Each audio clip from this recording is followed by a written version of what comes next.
I also want to talk about just like the adjustment that the Bengals made, right? The adjustment that the Bengals made, man, and they went under center, Yep. and it made them so less predictable as an offense, man.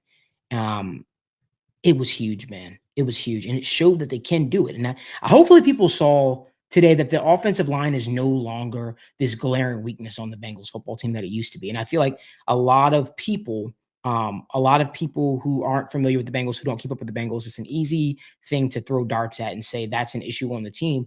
But the offensive line, to me, hasn't really been necessarily an issue. And I've kind of sat out here on every single show, and I've kind of said that. I said there's been a lot of blitzings and things that have contribute to it. But I think that the offensive line, in terms of certain players doing their jobs, yes, there has been issues every now and again. But as a whole, though, I feel like the unit was just getting a bad rap from years past.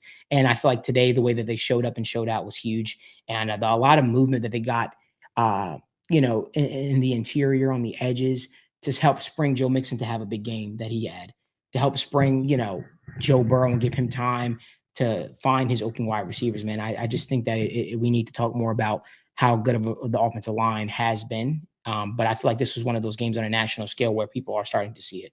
Just my thoughts. Yeah, and I think especially with offense, the way you win and the way you don't, screw yourself over is you have to be unpredictable. And that was one thing. I'm a huge round of applause to the coaching staff again.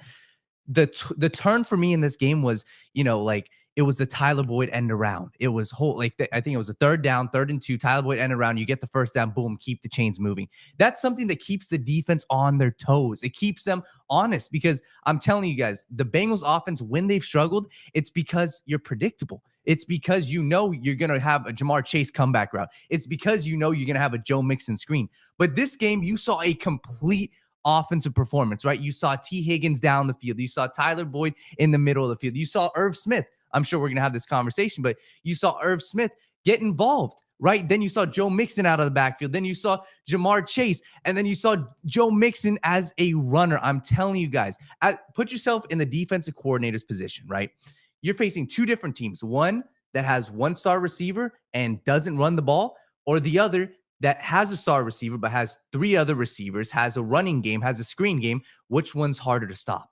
The one that has everything. And that's what this offense did. I'm going to go back and watch film, but I'm telling you guys, man, the end arounds, getting everybody involved, that's how you win football games from an offense standpoint.